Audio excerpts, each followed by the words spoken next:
grabación. Ya.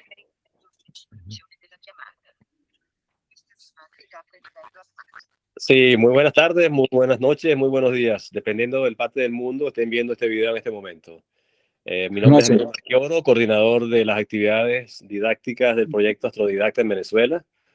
Estamos hoy para dar comienzo a la sesión 0 que llamamos siempre, una sesión presencial del cuarto curso avanzado de astronomía de posición con cálculo de perturbaciones.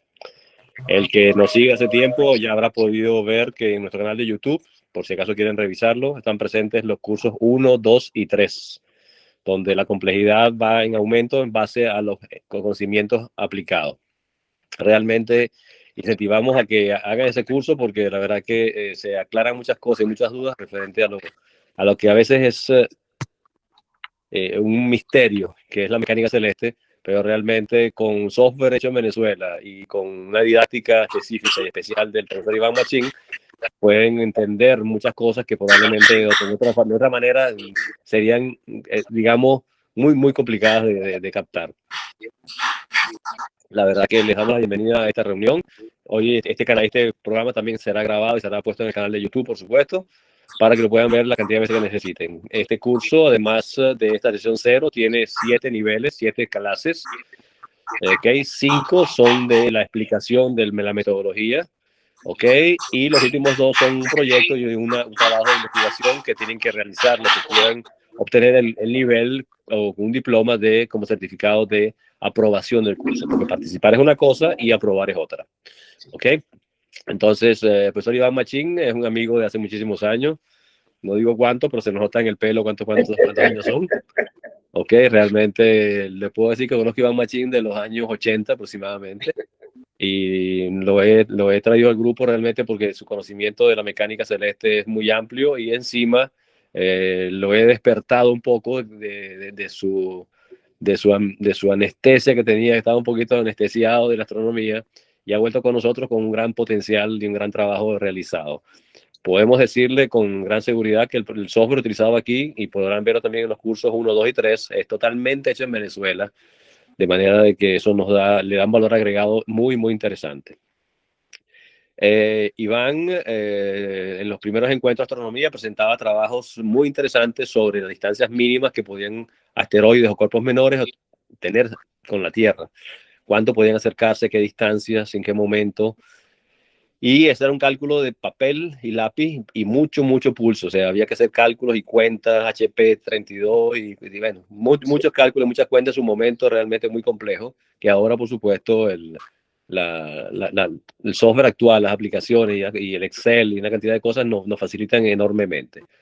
Pero ese trabajo, como dice Iván, que le he copiado siempre la palabra de pico y pala, le ha dado el potencial para poder hacer una didáctica tal cual como él le tocó aprenderla. Él sabe que la dificultad también es enseñarla de una manera que llegue a todos, y él es un experto en ese tema, un artista realmente. Bienvenido, Iván, gracias por estar presente nuevamente. El público es todo tuyo. Explica, arranca cuando usted quiera. Bueno, bienvenidos amigos y compañeros de afición de la astronomía. Voy entonces primero para mí es un placer estar aquí con ustedes compartiendo estas cosas, y sobre todo compartiendo con gente que está interesada y que le gustan estos temas, ¿no? Voy a compartir con ustedes aquí, a ver si lo consigo, sí. Creo que es este.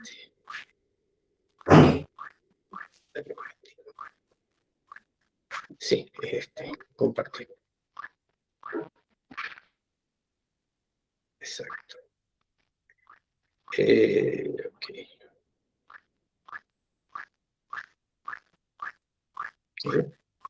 Están viendo, obviamente, están todos viendo la presentación.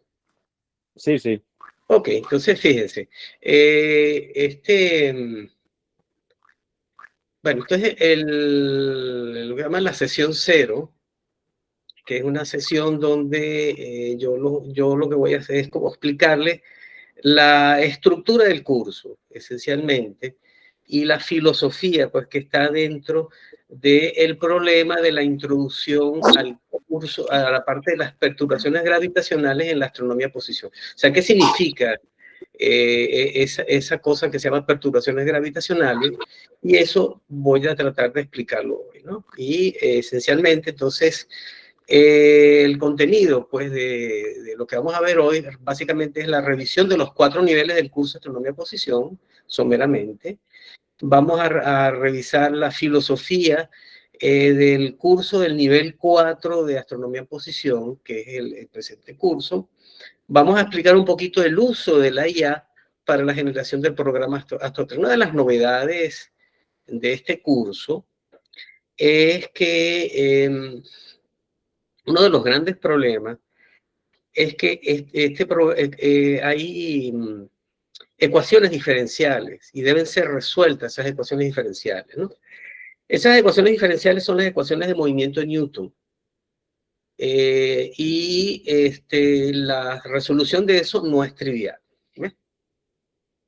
Como decía mi amigo Daniel, yo intenté hacer esto hacia los 80, por allá, pero en aquel entonces había una fuerte limitación tanto de buenas computadoras, las computadoras eran extremadamente lentas en aquel entonces, y otro gran problema es que, como a fin de cuentas uno no es computista, sino yo soy, por ejemplo, un químico que por necesidad ha aprendido a programar. Entonces, no necesariamente los programas que uno hace son los adecuados, son óptimos. Y eso fue lo que me pasó en aquel entonces, ¿no? Y por otro lado, el hecho de que el desconocimiento de los mejores métodos numéricos de cómo resolver esas ecuaciones diferenciales, ¿no? Entonces, claro, todo eso jugó en contra de poder hacer en aquel entonces un programa exitoso de calidad para el cálculo de las perturbaciones gravitacionales, del movimiento de los astros, de los cometas, los asteroides y los planetas del sistema solar.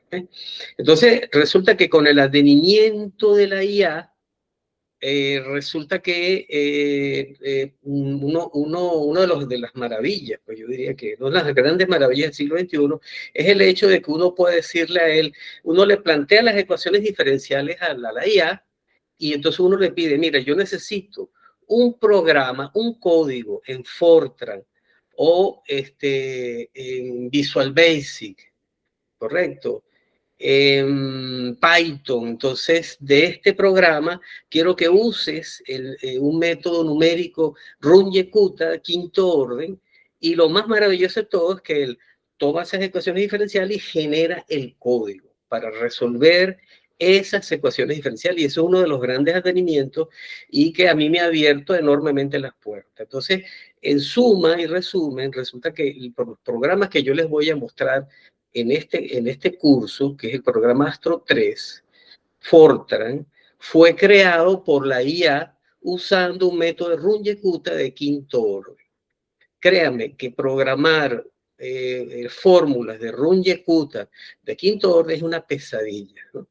Y yo lo he intentado hacer como químico, yo, Iván Machín, y para mí ha sido bastante cuesta arriba y honestamente nunca he podido hacer un algoritmo óptimo, confiable, con las fórmulas de Runge-Kutta. Con la IA, eso ha sido un milagro, pues porque resulta que él me presenta mi código y simplemente, claro, lo modifico porque yo conozco Fortran. O sea, tampoco es que la IA es una panacea, tú tienes que conocer un mínimo del área que estás trabajando, especialmente la parte de codificación, y entonces tú le das los últimos toques que faltan para hacer que el programa te dé lo que tú aspiras al final, ¿ves? Pero la IA hace el 90%, más o menos me expliqué, ¿verdad? Entonces, realmente esto es una maravilla. Yo voy a darles más detalles en un momentico, ¿no? La estructura metodológica del curso, vamos a revisar después la estructura metodológica del curso nivel 4, definición de los objetivos, y finalmente voy a mostrar algunos resultados obtenidos de la aplicación del programa Astro 3 For y Astro 3 Excel, ¿no? Entonces, vamos a revisar entonces los 4 niveles rápidamente. Entonces, el nivel 1 de 4, entonces en este nivel se revisó la idea de mapa estelar y manejo de programas de astronomía, generadores de mapas digitales. También se introdujo al participante, disculpe un momentico, aquí tengo una chuleta de notas para que no se me olvide, que no se me quede ningún punto afuera, ¿ok? Entonces, también se introdujo al participante las técnicas básicas de la astrometría de posición, que implica posicionar un objeto celeste cuyas coordenadas, ascensión, recta y declinación son conocidas sobre un mapa o placa fotográfica. Entonces, de manera pues que todas esas cositas se hicieron en ese nivel, ¿no?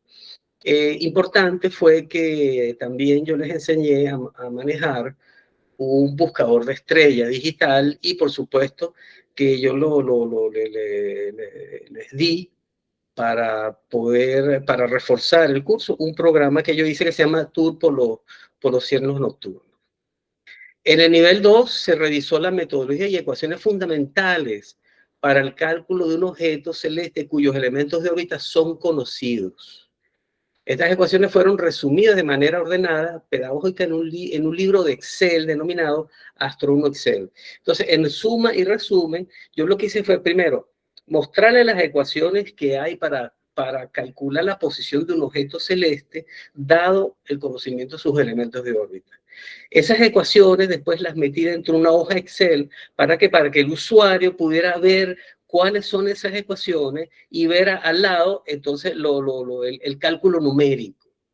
De manera pues que entonces esa es la novedad, que la persona puede hacer sus cálculos, pero tiene a la vista las ecuaciones que están involucradas para ese cálculo de posición. ¿Ves? Por otro lado, en el nivel 3 se mostró una metodología original y alternativa a los métodos clásicos usados en los libros de mecánica para el cálculo de los elementos de órbita a partir de ascensiones rectas de inclinaciones como función del tiempo de un objeto. La metodología está basada en el uso intensivo de potencia computacional para determinar de manera estocástica los elementos de órbita de asteroides, cometas y planetas. Esencialmente, yo lo que he hecho es aprovechar el poder computacional que hoy en día tenemos. ¿Qué hace? ¿Cuál era la mecánica pues, que estaba envuelta aquí? Bueno, yo hice un programa que él, de manera aleatoria, genera elementos de órbita y él trata de ver si esos elementos de órbita reproducen la data observada de posición del objeto celeste como función del tiempo. ¿Ves? Entonces lo que hacía yo es entonces ir haciendo millones de ensayos, partiendo de que hoy en día cualquier modesta máquina de cualquier PC, una i7 es una bestia de trabajo, ¿no? Y esos cálculos, por ejemplo, en la época de los 1980 hubiera tardado meses o años. En cambio, en una hora o 2 horas, uno obtiene estos resultados. Entonces, básicamente, el programa lo que hace es aleatoriamente va tirando flechas para obtener elementos de órbita y entonces él ve cuán cerca o cuán lejos están de la data experimental. La data experimental es la observación, la posición es observada del objeto.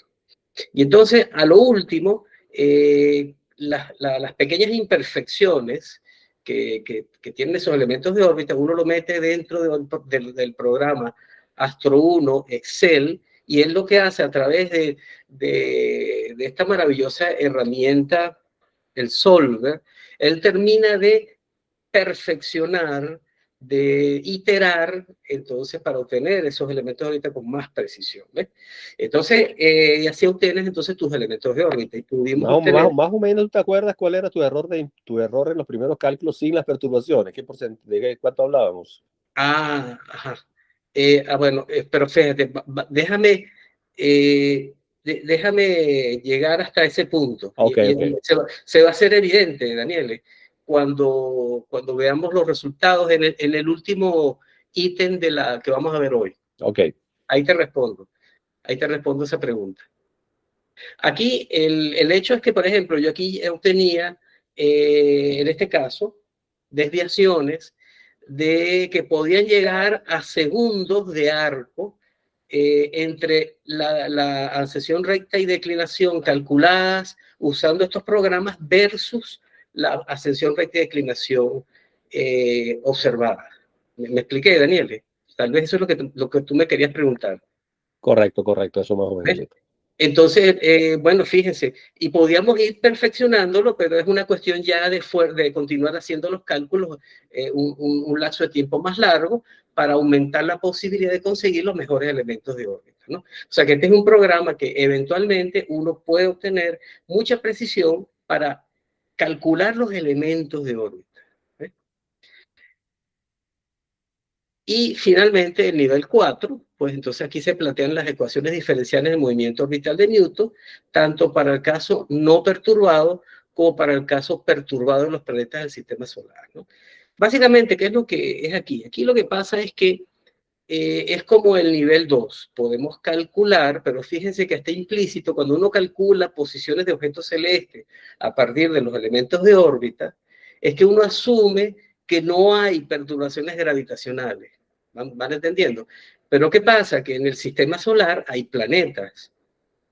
Y por lo tanto, las posiciones que tú calculas empleando las ecuaciones ideales de Kepler, que no están perturbadas, pues entonces se ven afectadas. Entonces, el objetivo de este curso es calcular primeramente las posiciones no perturbadas y corregirlas con las perturbaciones gravitacionales de los planetas del sistema solar para obtener entonces mejores valores de ascensión recta y declinación, tomando en cuenta entonces todos esos efectos gravitacionales. O Entonces, sea que si, a ver si entendí más o menos, para sí, también explicar a la gente. sí, Si yo seguía con el método hasta el nivel 3 y hacía, aunque parece suena muy grande, millones de interacciones, pero realmente sabemos que son muy rápidas, ¿ok? Porque sí, es algo automático y uno detrás de otro, como una ametralladora, pues digamos. sí, Eh, Sin calcular las perturbaciones, aún así obteníamos error. A pesar de que correcto, hiciéramos millones de cálculos, teníamos error porque no considerábamos esos exactamente, efectos gravitacionales, ¿ok? ese es el punto. Entonces, ¿qué sucede? Que para cerrar, todo curso de mecánica celeste tiene que cerrar con las perturbaciones. ¿Por qué? Porque tus cometas, tus asteroides, viven en un ambiente que es el ambiente del sistema solar, y el ambiente del sistema solar no solamente tiene la perturbación, vamos a llamarla así, de cuerpo central del Sol, que es la obvia, ¿okay? Gracias al Sol es que entonces uno obtiene esas órbitas. Sin embargo, esa órbita perfecta, que es la que solamente tomaría esto en cuenta el asteroide y el Sol, tienes que tomar en cuenta, por ejemplo, el hecho que existe un Júpiter, ¿verdad? O que existe, por ejemplo, un Saturno. Y esos planetas alteran la posición ideal calculada por Kepler. ¿Van comprendiendo? Entonces, el punto es que en el nivel 2 tú calculabas posiciones ideales en la que no existía la perturbación gravitacional. Eso funciona en las cercanías de la fecha, por ejemplo, esos elementos de órbita dependen de la fecha, vamos a hacer la fecha de vencimiento. Todo producto que uno consume tiene una fecha de vencimiento. Entonces, cuando NASA te entrega esos elementos de órbita, eso tiene una fecha de vencimiento. ¿Qué significa eso? Que tú no puedes hacer cálculos muy alejados de cierta fecha, que es la fecha de validez perfecta de esos elementos de órbita. ¿Están entendiendo? Entonces, claro, mientras los cálculos tú lo hagas más alejado en el tiempo, entonces resulta que va a haber desviaciones cada vez más grandes y más grandes respecto a las observadas, que esas sí están afectadas por los elementos de órbita, por las perturbaciones gravitacionales. Y O ese sea es... que si yo encontrara, por ejemplo, la órbita de un cometa actualmente, digamos que voy a un libro viejo, un libro de hace 20 años de un cometa, y tengo los elementos orbitales, excentricidad, Eso es, inclinación, anomalía, eso. y hago un cálculo con esos elementos, obviamente estoy fuera totalmente de posición, al Por observar supuesto. no lo encuentro jamás. Exactamente. Es ahí el meollo del asunto. O sea que tú tendrías que haber calculado en esa fecha, en esa época que te entregaron los elementos de órbita de ese cometa, hace 20 años, tenías que haber entonces empezado a calcular desde ese momento las perturbaciones gravitacionales que lo han afectado a él desde esa fecha hasta la fecha que tú quieres obtener la posición para verlo por el telescopio. Fíjate, traigo a colación el caso del asteroide 2024 YR4, el famoso asteroide que en teoría chocaba con la Tierra en el año 2032. Ese es un ejemplo. Luego hicieron el cambio de cálculo y determinaron que probablemente chocaba con la Luna, un 4% de posibilidad de chocar con la Luna. Hace ni siquiera 15 días atrás se dijo que ni siquiera iba a pasar eso, que pasaba muy cerca de la Luna, aproximadamente unos 20.000 kilómetros de altura sobre la Luna, pero Iván hizo los cálculos inclusive en su momento, cuando los medios de comunicación se volvieron locos diciendo que chocaba con la Tierra. Iván ya había calculado en su momento 160.000 kilómetros, que es un tercio la distancia Tierra-Luna. Lógico, en ese cálculo Iván no había calculado perturbaciones en ningún momento, había hecho el cálculo a la manera tradicional. Correcto. Y ahorita el asteroide se ha ido, da una vuelta en 4 años, ¿okay? Su periodo de traslación, digamos, de 4 años, casi redondo, y en ese periodo ha sufrido perturbaciones, al punto que el que era calculado como posible choque con la Tierra y luego se eliminó, y luego con la Luna y se eliminó, la posibilidad es porque han tomado en cuenta las perturbaciones que ha sufrido el asteroide. Ya tiene 2 años, ahorita en el 2028 va a pasar nuevamente cerca de la Tierra, pero ya ha sufrido ciertas perturbaciones, y eso es lo que, digamos, si tú hubieras hecho ese cálculo que hiciste de 160.000 kilómetros con el cálculo actual de perturbaciones, probablemente sí, hubiésemos estado más o menos en la misma situación de decir lo mismo con mucha anticipación. correcto. Ese es el punto, ¿eh?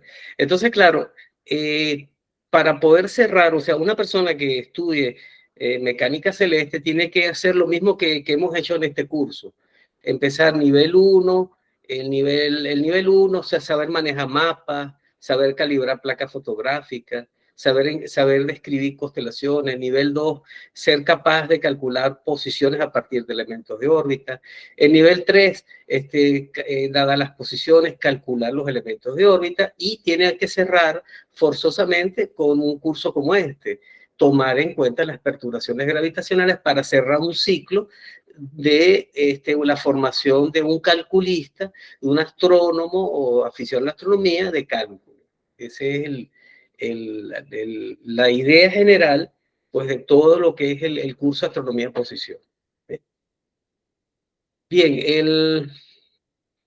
el curso, nuestro curso, déjame ver si tengo por aquí, sí, el curso nuestro implica, vamos a hacer una revisión de la mecánica del movimiento orbital, el planteamiento del problema del movimiento orbital del sistema Sol-Planeta, vamos a revisar el asunto del programa Astro 3-4, o sea, el manejo de estos dos programas, para entonces hacer cálculo primero sin perturbaciones, y después vamos a hacernos el planteamiento del problema del movimiento del sistema Sol-Planeta con otros planetas, para entonces tomar en cuenta perturbaciones. Y entonces en el punto 5 volvemos a tomar los programas Astro 3, Fortran y Excel para hacer el cálculo con perturbaciones. En los programas Astro 3, For y Excel pueden hacer cálculos con y sin perturbaciones. Y finalmente, en el punto 6, hacemos el ejercicio magistral, es decir, yo voy a hacer el ejercicio completo de cómo calcular las perturbaciones gravitacionales sobre el asteroide IR4 2024. Y después les dejo, una vez que les enseño cómo es el procedimiento, después ya a ustedes les dejo el proyecto. Les pongo otro problema y ustedes aplican la misma metodología que les enseñé aquí en el nivel 6, perdón, en el punto 6, la aplican en su proyecto. Y entonces ahí obtienen su diploma de aprobación, pues, del curso, ¿no? Sí, De todas maneras, sí. Yo le digo ya a los que están viendo este nivel, este momento, y no han visto los anteriores, que de verdad entren en el canal de YouTube nuestro, ¿ok?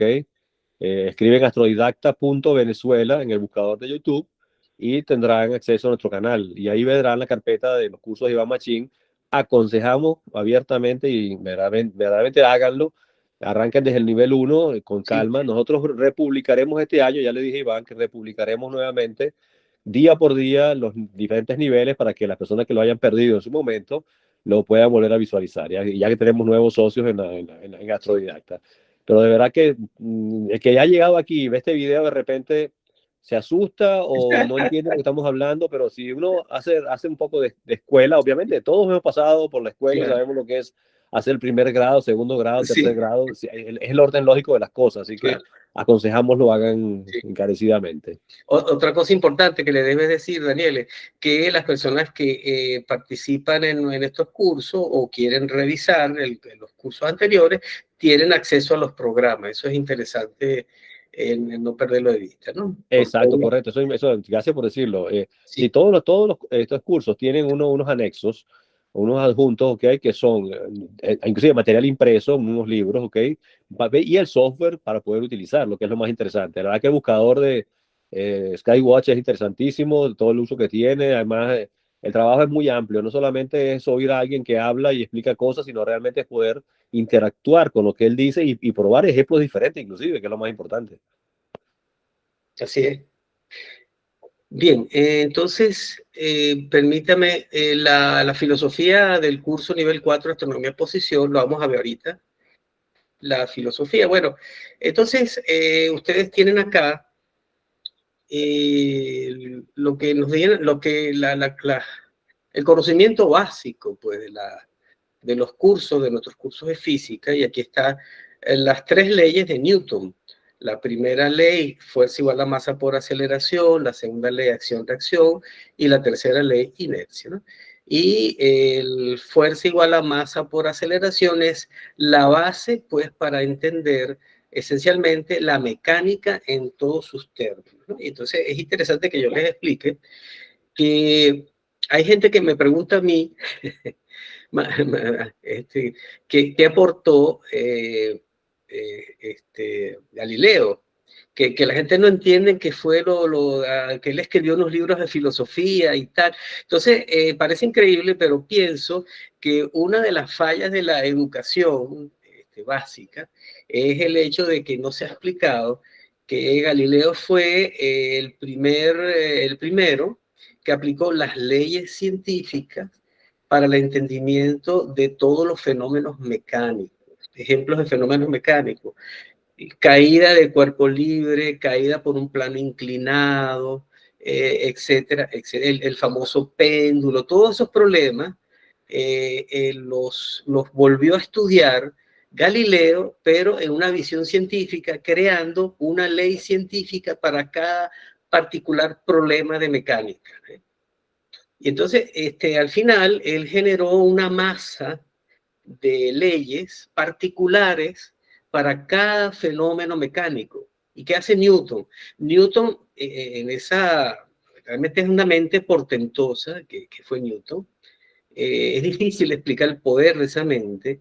Él fue capaz de ver todas esas leyes y sintetizar todas esas leyes mecánicas en esta ley, que es la ley fundamental, fuerza igual a masa por relación. ¿Por qué? Porque a partir de esta ley, él fue capaz de deducir todas y cada una de las leyes experimentales que obtuvo Galileo. Me explico. Esas leyes que obtuvo Galileo son leyes de tipo experimental, por la observación, son leyes científicas. Y Newton fue capaz de deducirlas a partir de esta ley fundamental. De manera pues que la mecánica de Newton se dice que la primera gran unificación que hubo en la física fue con la mecánica de Newton. Es decir, que las leyes de la mecánica que estaban aisladas, numerosas leyes de mecánica que estaban aisladas, él fue capaz de unificarlas en una sola ley fundamental, la ley fuerza igual a masa por aceleración. Entonces, de manera pues que una vez que él plantea esta ecuación, ahí es donde aparecen ya por primera vez en la historia las ecuaciones diferenciables. ¿Por qué? Porque él se da cuenta que, por ejemplo, en el caso particular, si estoy estudiando un sistema de n partículas, por ejemplo, el sistema solar, ustedes pueden pensar el sistema solar como un sistema de partículas. Sol, ¿ok? Los cometas y los planetas son un sistema de n partículas puntuales. Entonces, por ejemplo, si yo quiero saber el movimiento de una partícula I, entonces yo lo que hago es agarrar la suma de todas las fuerzas que sientes que afectan la partícula y después entonces convierto la aceleración en la definición original, que es la derivada segunda con respecto al tiempo, por la masa. Esto que ustedes ven aquí es la primera vez que se plantea en la historia de la mecánica, la primera ecuación diferencial creada entonces por el hombre, vamos a decirlo así, o por la física. Y esta es la base y el inicio de todos los estudios de la mecánica. La resolución de esta ecuación es la que nos permite a nosotros describir las trayectorias y movimientos de un asteroide en un campo de fuerzas gravitacionales debido al Sol y a todos los planetas del sistema solar. Esa es entonces la idea pues, básica que me gustaría pues, que les quedara de esto, ¿no? Yo no sé si yo he aclarado las cosas o los he terminado de aterrorizar, ¿no? Pero eso es en esencia. Disculpen aquí para ver si no se me escapa. Ok. No, sí, Entonces, hay que hacer entender a las personas que reciben una gran ayuda del software en sí en general. sí. No es que tienen que ponerse a hacer cálculos ni nada por el estilo. No, para nada. Es el uso correcto Eso de lo los aclaro. datos. No, pero ahorita lo vamos a aclarar más cuando les explique ese detalle. Sí, eso hay que aclararlo, ¿no? Esos cálculos no los vas a hacer a mano. Sin embargo, les digo, Newton plantea su ecuación diferencial. Esta ecuación se llama la ecuación del movimiento de las partículas de Newton. Y él la plantea y la resuelve por primera vez él también, con métodos rudimentarios, pero él la resuelve y cuando lo aplica al caso de, por ejemplo, de una partícula como esta, señores, que es la figura 2, en la que tenemos un planeta aquí P que está afectado por el Sol, resulta que sin entrar, digamos, en detalles matemáticos, resulta que él es capaz, voy a adelantarme, de predecir de que el movimiento de este planeta, una vez que resuelves estas ecuaciones diferenciales, esto que está aquí, son las ecuaciones del movimiento de Newton, es esta misma, déjenme ponérselas acá, es esta ecuación, fíjense, esta ecuación es esta, y esta ecuación no es otra cosa que esto. No voy a entrar en más detalle, ¿no? Les recuerdo que en pantalla ustedes pueden con los dedos ampliar, si tienen un táctil, ampliar la parte que está explicando aquí él. se fue la luz, Daniel, y la ventaja es que como yo tengo puros UPS por todos lados, entonces, mientras uno mantenga energizado el Wi-Fi, no hay problema. Entonces, Hombre precavido vale por dos. Sí, así de... Entonces, mire, amigos míos, fíjense, esta ecuación, cuando la aplicas entonces a este sistema, que es una partícula con el Sol, tú tienes este sistema de ecuaciones diferenciales y Newton, genial, de manera genial, él resuelve esta ecuación diferencial y obtiene entonces, él obtiene la órbita que había ya predicho empíricamente Kepler. La ley de Kepler establece que todo objeto en el sistema solar o planeta en el sistema solar, asteroide, describe una elipse en torno al Sol, donde el Sol está en uno de sus focos. Bueno, una de las cosas maravillosas pues, de la mecánica de Newton es que al resolver esta ecuación a pico y pala, porque lo hizo a pico y pala, y cuando le digo que hizo a pico y pala, es que lo hizo con mucho papel y pluma de gallina y tinta, porque eso es lo que tienen en aquel entonces, ¿no? Resolvió su cosa y obtuvo y reprodujo el movimiento que había sido establecido por las tres leyes de Kepler, y es uno de los grandes logros de la mecánica. Eso es un gran logro de la mecánica. Bien, entonces el problema ahora, vamos a entrar al problema de las perturbaciones. Entonces yo lo que tengo en el caso de las perturbaciones es que el mismo planeta P, que antes, fíjense, estaba solito con el Sol, ahora tengo al planeta P con el Sol, pero también tengo un poco de interacciones con los planetas del sistema solar, como ustedes están viendo aquí, ¿ves? Entonces, cuando uno aplica la ecuación de Newton, yo no voy a entrar en esos detalles, cuando uno aplica la ecuación de Newton, resulta que entonces la parte blanca es la parte que habíamos hablado nosotros del planeta con el Sol nada más. Y lo amarillo, señores, lo amarillo es la parte perturbativa. ¿Por qué? porque yo estoy tomando en cuenta acá la distancia que hay entre este planeta 1 con el planeta P, y entonces eso se toma en cuenta acá y sobre la distancia. Entonces, esta ley, esta relación matemática, toma en cuenta numéricamente el valor de esta interacción en la proyección de las coordenadas X. También. De manera pues que, sumatoria de fuerza, en sí, pocas palabras. correctamente. Entonces, en pocas palabras, si tú resuelves esta ecuación diferencial, vas entonces a obtener la trayectoria del planeta P tomando en cuenta todas las perturbaciones que hay en tu sistema, en tu sistema de n partículas. Y este es el curso o el programa Astro 3 resuelve este problema y lo resuelve con un algoritmo matemático muy potente que se conoce como las fórmulas de Runge-Kutta, que permiten resolver este tipo particular de sistemas de ecuaciones diferenciales. Y esto es una cosa maravillosa, el hecho de que tenemos a disposición un asistente. Y por cierto, quiero aprovechar y agradecer a la gente de Astrodidacta por permitirme usar la licencia paga de ellos de la IA. Estoy muy agradecido porque eso a mí me ha permitido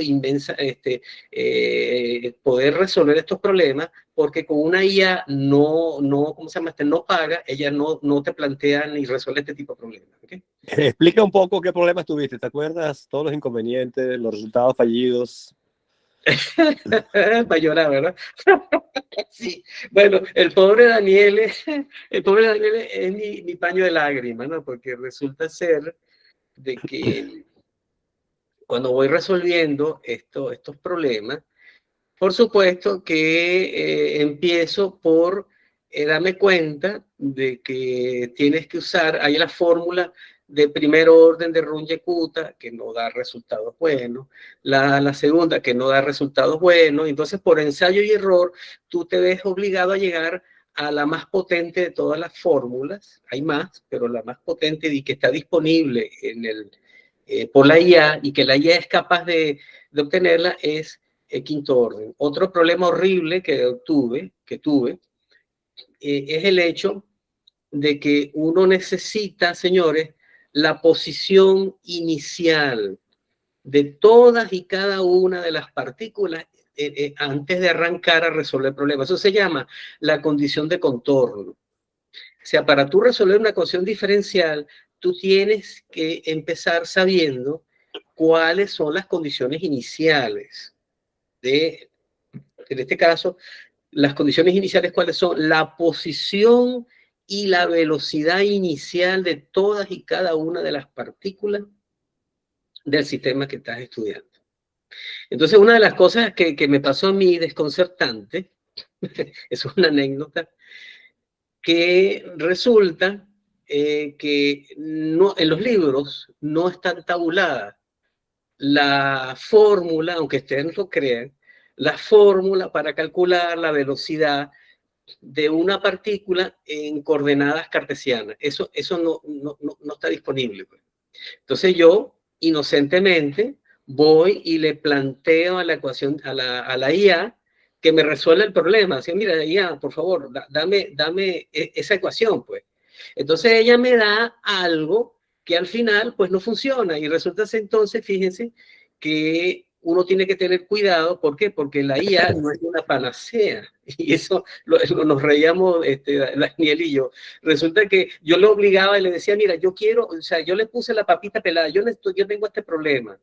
Y entonces necesito que me des el explicadito paso a paso. Quiero la velocidad en las coordenadas X, Y, Z, coordenadas eclípticas, heliocéntricas, por favor, tal, para aquí, para allá, etc. Entonces me da pura chapuzada. Entonces señores, yo tuve que agarrar, sentarme con calma y a pico y pala deducir mis ecuaciones de velocidad para ese caso. ¿Ves? Entonces, no es trivial, señores. Entonces, es una anécdota, pues, que la IA no es una panacea y que inevitablemente, si tú tienes que conocer algo del área que estás investigando cuando vas a aplicar esta herramienta. O si no, la herramienta no te va a servir de nada, porque para empezar no sabes si la herramienta te está cayendo a coba. ¿Están viendo el problema? Entonces hay que tener conocimientos del área y hay que saber verificar que los resultados de la IA sean los correctos.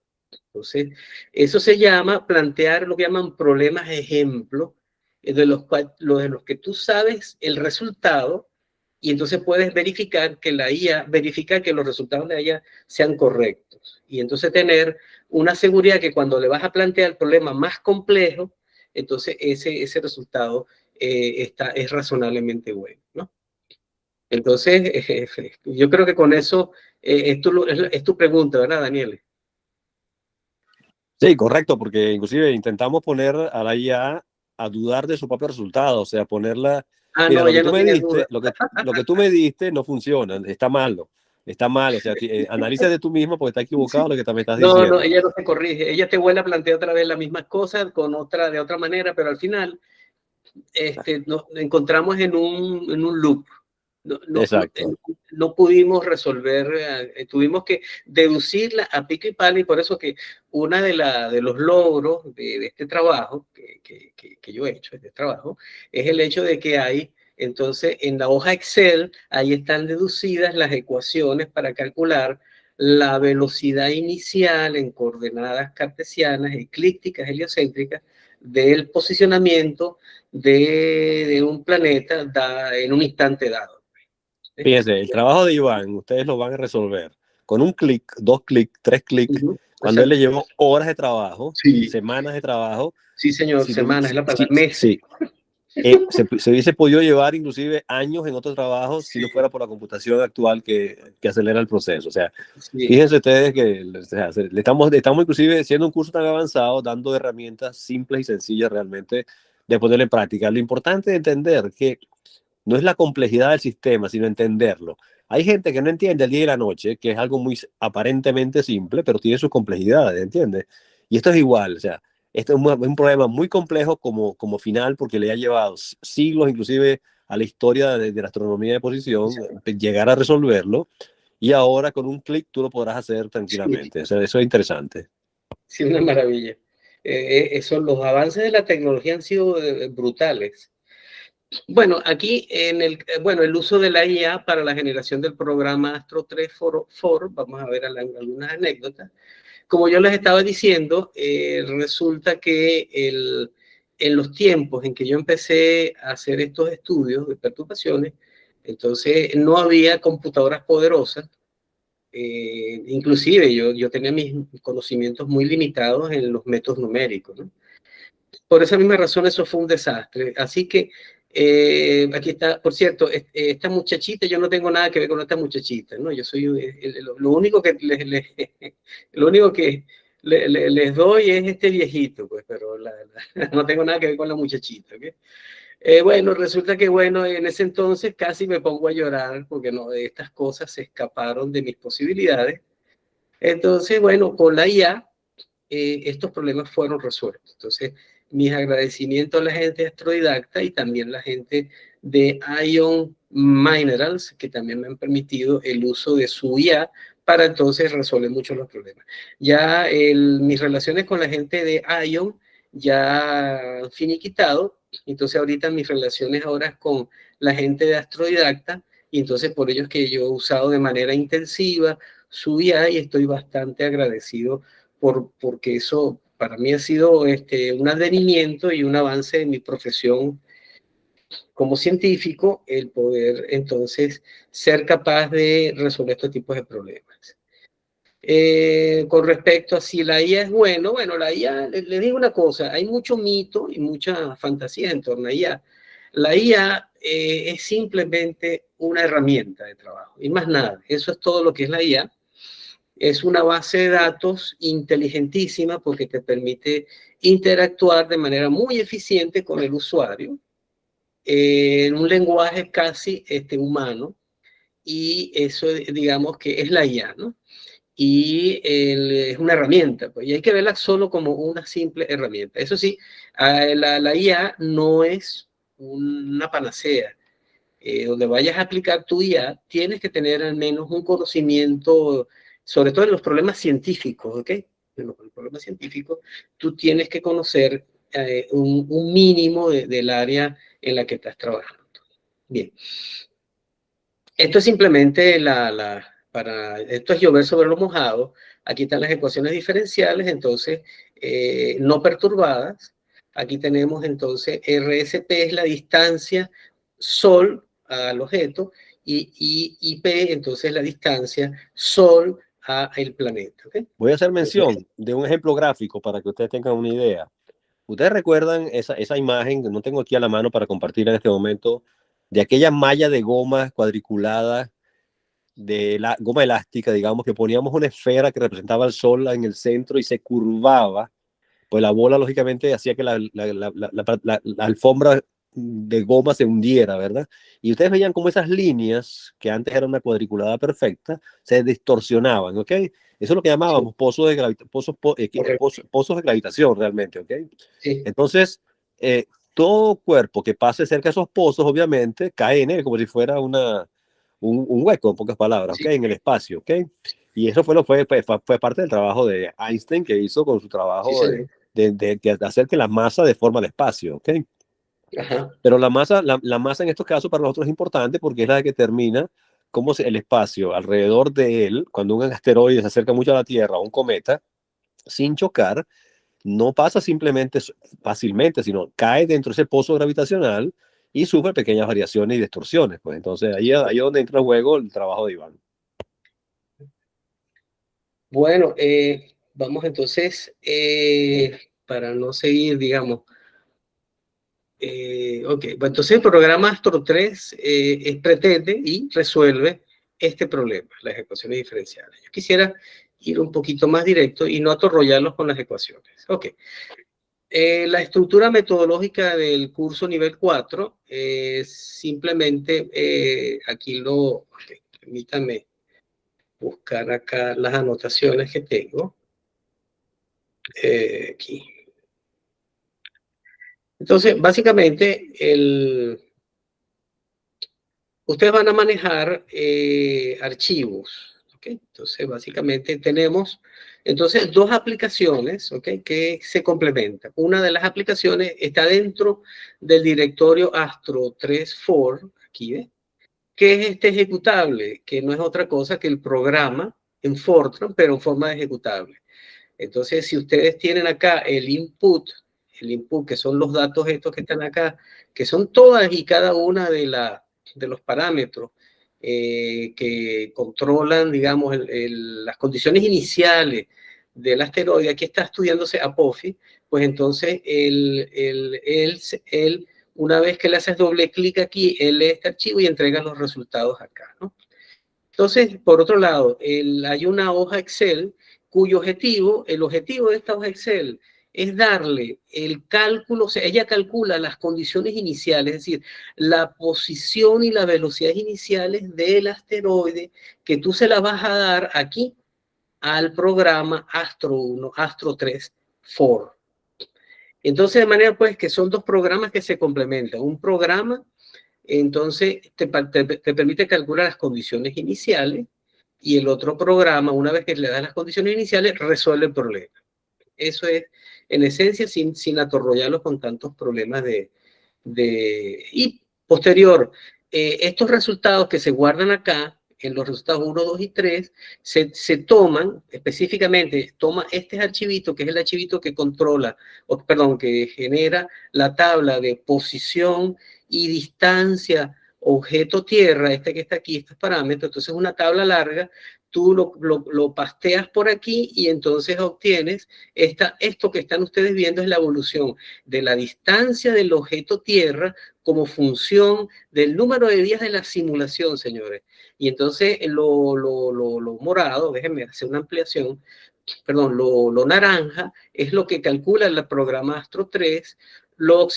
Esto observado es la NASA.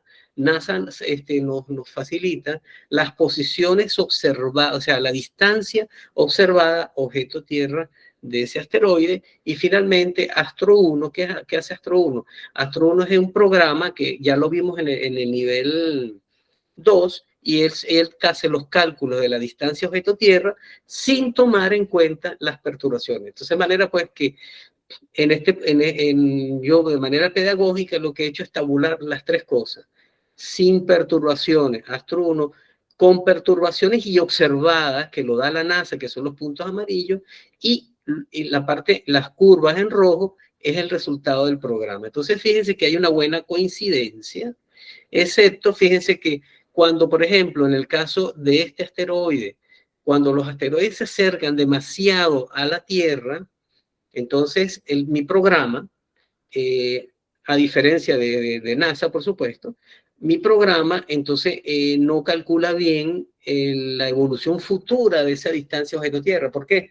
Porque hay que tomar en cuenta de manera precisa la posición de la Luna. ¿Por qué? Porque cuando un objeto se acerca bastante a la Tierra, ya el planeta, el asteroide, ya se da cuenta que la Tierra no es una entidad, sino que tiene una luna y hay un planeta rotando alrededor del centro de masa del sistema. Entonces, ¿qué sucede? Que allí la luna comienza a hacer perturbaciones profundas al asteroide, y ahí está esa gran dificultad. Entonces, hay una limitación de mi programa, que para cuando trabajas con distancias por debajo de la milésima de unidad astronómica, es decir, te acercas a la Tierra menos de una milésima de unidad astronómica, entonces se producen entonces este tipo de distorsiones. Fíjense que con el tiempo ya no hay coincidencias de las curvas naranjas con los puntos amarillos. Los puntos amarillos es lo observacional, ¿ves? ¿Okay? Y fíjense que a pesar de todo, más o menos los mínimos, estos mínimos que ustedes ven son las distancias mínimas de la Tierra con ese asteroide. Y fíjense que al principio coincide muy bien. Aquí estos puntitos verdes que ven ustedes aquí, ahí están también los amarillos, ¿se dan cuenta? Coinciden perfectamente todos, ¿no?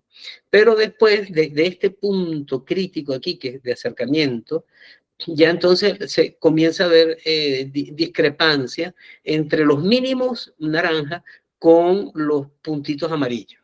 ¿Ves? Que después de un paso cercano de un asteroide o un cometa a la Tierra, asteroides básicamente son los más comunes, sí, habría que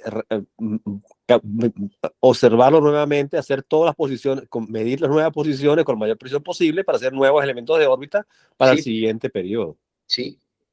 Y otra cosa importante, Daniel, que habría que en el programa Astro 3 hay que incorporarle los movimientos de la Luna, porque actualmente él solo toma en cuenta la Tierra pelada, ¿eh?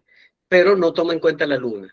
Entonces, en este programa hay que incorporarle los movimientos exactos de la Luna, cosa que no hice porque es un problema ya de por sí bastante complicado. Sin embargo, yo a propósito les puse este resultado para mostrarles hasta dónde llega este programa. Sin embargo, permítanme mostrarles el resto de los resultados. Este es el que le acabo de mostrar ahorita, y este es otro objeto. Este es el 2025 TP5. Como ven ustedes, los mínimos, fíjense, cuando ustedes ven puros puntos verdes, es que el verde y el amarillo están superpuestos.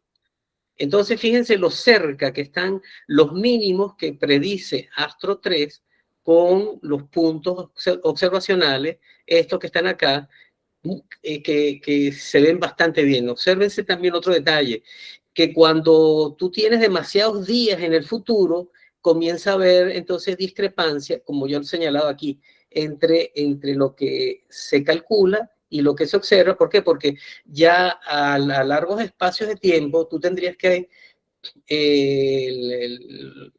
los errores que se van cometiendo se van sumando, y entonces si son demasiados días de simulación, entonces la cantidad acumulada de errores de operación hacen que se produzcan estas discrepancias, ¿okay? O sea que hay un límite superior en el cual ya comienza a desviarse los resultados del programa contra lo observado. Ahora bien, ¿cómo se resuelve eso? Fácil.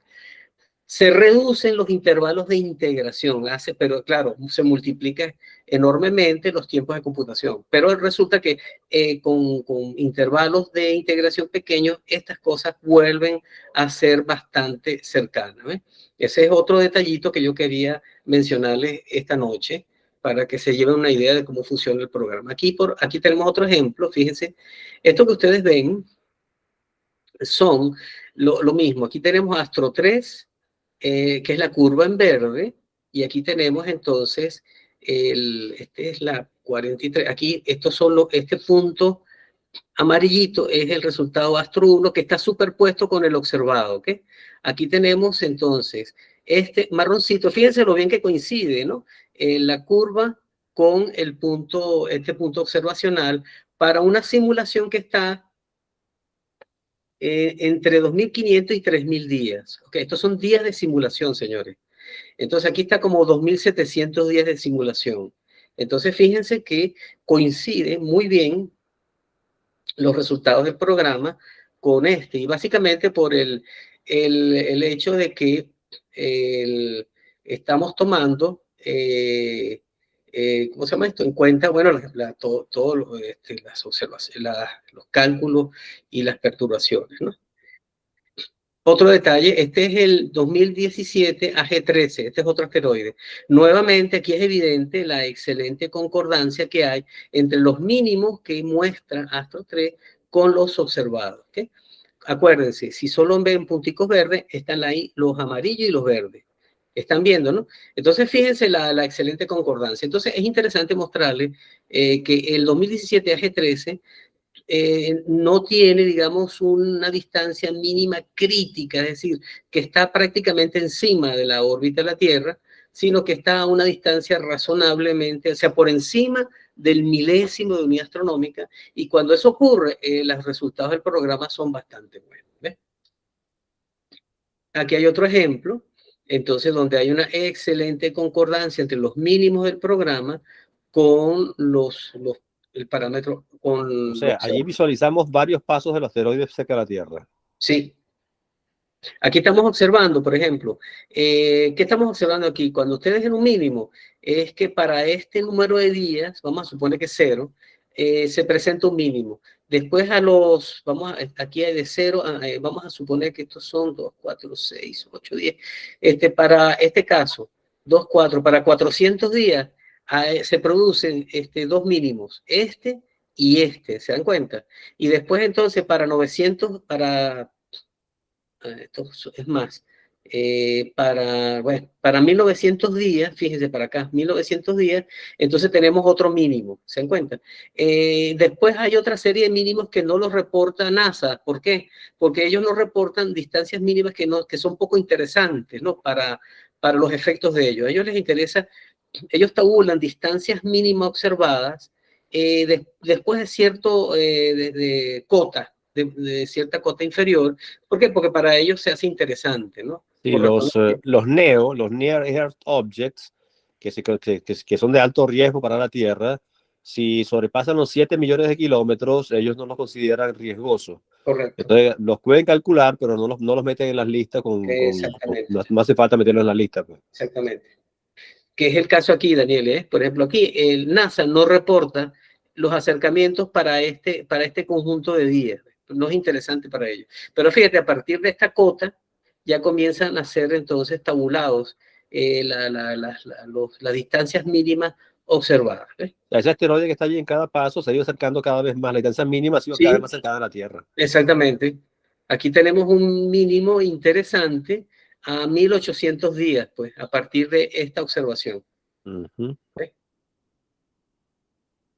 ¿Qué más? Y este es otro caso, ¿no? Aquí tenemos otro caso bonito. Fíjense la buena coincidencia. Aquí tenemos negro Astro 1, amarillo observado. Aquí nuevamente, amarillo y negro están juntitos. Fíjense la buena coincidencia entre los mínimos de aquí me equivoqué, esto es Astro, ¿ok? De Astro 3 con las observaciones de NASA. ¿Se dan cuenta? O sea, el programa funciona. Funciona siempre que no rebase cierta cota inferior de acercamiento a la Tierra.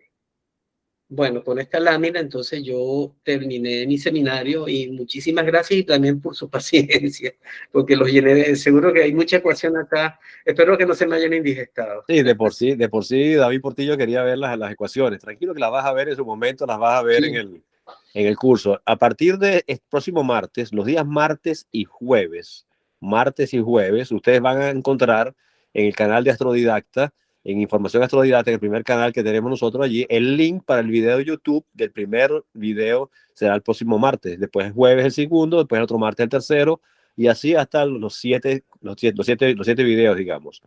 Para el certificado de participación, basta que ustedes pongan su nombre y apellido en los comentarios, ¿ok?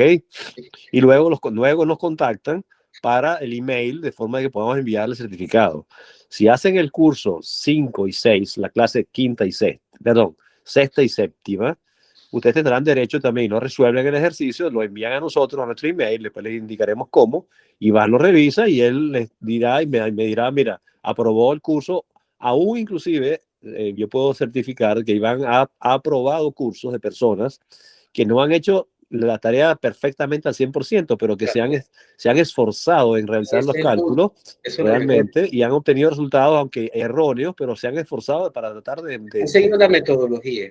porque muchas veces implica eso, ¿no? O sea, nosotros no somos profesores de resultado perfecto, sino que el alumno haya entendido seguir la metodología. Eso es importante, ¿ok?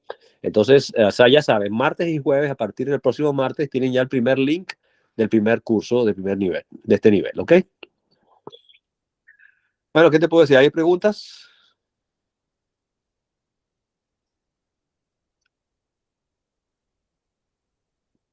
Bien, como decía el profesor mío, o entendieron todo o no entendieron nada, ese profesor mío. No, no, No, realmente bueno, gracias no, Iván tenía una nuevamente por por tu curiosidad. participación. No. Ah, dime, disculpa, Francisco, disculpa. Sí, no, una cosa por curiosidad, ¿cuánto tiempo te llevó desarrollar esto, incluso teniendo la ayuda de la inteligencia artificial, Iván? No, esto trabajé durante un año, ¿verdad? Un año, es decir, fue un día que dije, bueno, después que terminé el nivel 3 yo dije, bueno, voy a descansar un mes y a partir de ese momento, del último curso que dimos de el nivel 3, ¿te acuerdas, Daniel? ¿Cuándo fue eso? Sí. No me acuerdo ahorita, no me viene a la memoria, pero Principios del año 2025. tú ya habías empezado a trabajar en eso de todos Sí, modos. Sí. bueno, desde allí prácticamente un año, más de un año, trabajando en ese problema. Y eso que tenía la ayuda de la IA, lo que pasa es que el problema no es trivial, ¿no? La, la, aunque ella te dio, me daba los códigos, uno de los grandes problemas y trancas fue que el problema de la velocidad fue lo que me quitó la mitad del tiempo. O sea, el 50% de tiempo perdido fue tratando de deducir la ecuación de la velocidad inicial en coordenadas eclípticas heliocéntricas cartesianas del pedazo del asteroide, ¿no? Y miren que Entonces, hemos encontrado libros maravillosos de mecánica sí, celeste que le hemos sí, suministrado a pero Iván en primicia realmente, porque son libros muy complejos de conseguir y dice que no está publicado ese tema en ningún sitio. no sé por qué, no sé por O qué sea razón. que estamos hablando, Iván, de las velocidades X, Y, Z, Correcto. que tú Orbital, calculabas las posiciones, pero sí. nos faltarían, no está publicado las velocidades. No, ellos no, o sea, por alguna razón para ellos no es algo relevante desde el punto de vista conceptual. Para mí Ujú. sí, por el problema de cómo yo calculo. Yo necesito esos parámetros. Pero curiosamente, para la lógica que siguen los cursos de los cursos de mecánica, eso no es un problema interesante. No lo usan, ¿comprende? Entonces, Pero sería ellos, parte de las condiciones iniciales, ¿no? sí, sí, pero el tratamiento de las perturbaciones, Francisco, es distinto en los libros, yo lo trato de una manera distinta como lo tratan los libros de mecánica celeste. Ujú. ¿Ves? Te iba a Entonces, preguntar otra cosa. Sí, dime, no, termina, por favor. bueno, porque resulta que yo me estoy aprovechando de la fuerza bruta de las computadoras. En cambio, los Ujú. métodos que hay ahorita para resolver esos problemas usan toda una serie de teorías que se supone que son simplificadoras del problema. que te permite a ti resolver de manera eficiente el problema de perturbaciones. Ah, pero yo no hice eso. Yo lo que hice fue simplemente agarrar mis ecuaciones de Newton y resolverlas a lo macho, cosa que eso no lo hacen los libros de mecánica celeste, sino lo hacen a través de la teoría de Cromwell. Eso tiene todo un nombre y apellido. Las teorías de Cromwell, de Encke, para la parte de perturbaciones. Yo desistí de usar eso y dije, no, yo no voy a usar estas teorías porque hoy en día no hace falta. ¿Por qué? Porque hay tanta potencia en la computadora que simplemente tú agarras la ecuación directamente y la resuelves a lo macho, sin necesidad de crear una teoría para resolver el problema. Es ahí la diferencia. Por eso que realmente los avances de la computación han sido... Una cosa. Sí, perdón, es que se cortó un momento. No, te iba a preguntar, bueno, claro, en todo este cálculo también asumimos que el cuerpo que nos interesa es un cuerpo menor, digamos, en masa, o sea, la influencia es de Júpiter sobre ese cuerpo, Saturno sobre ese cuerpo, la Tierra, pero el efecto inverso es despreciable, ¿no? Es correcto. Esa es la esencia, justamente. Esa es la esencia. Ok, muchas gracias. Porque la perturbación es de los planetas grandes sobre el objeto chiquito. ¿Okay? Si no, entonces tendrías que usar un vector adicional, entonces se vuelve muy complicado el problema. Se puede resolver. Una maraña. Sí, pero yo estoy usando, me estoy apoyando en el hecho de que yo estoy haciendo objetos pequeños que ellos no perturban a los planetas perturbadores. Esa es la esencia. Ok. Muchas gracias, Iván. ¿Alguna otra pregunta? David tiene la mano levantada. Acá. David. Ajá, aquí estoy, ¿no? Para preguntarle a Iván si pudo hacer una estimación con las coordenadas esféricas, Iván. ¿Cómo sería el camino por ahí? Dentro de todas las ecuaciones del astro, del programa Astro. ¿En qué sentido? ¿Para darle qué utilidad? Quizás para reducir cálculos. No sé si Iván lo habrá pensado. Fíjate, ¿por qué yo uso coordenadas cartesianas? Bueno, porque yo agarré las ecuaciones de Newton en coordenadas cartesianas y sobre ese sistema me basé todos los cálculos. Es decir, agarré mis coordenadas cartesianas, eclípticas, heliocéntricas, y resolví. Entonces primero calculé las posiciones eclípticas, heliocéntricas iniciales de la posición, de la velocidad, y resolví esas ecuaciones diferenciales.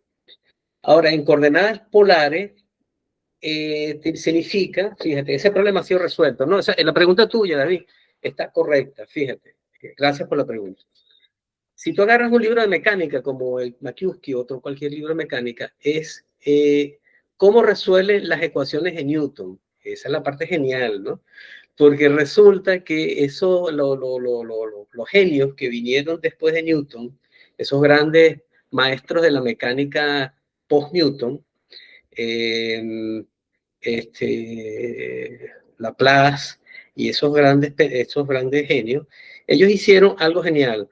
Transformaron el sistema trabajaron en el sistema de coordenadas esférico y transformaron esas ecuaciones originales en un sistema de coordenadas separado en R y en el ángulo θ.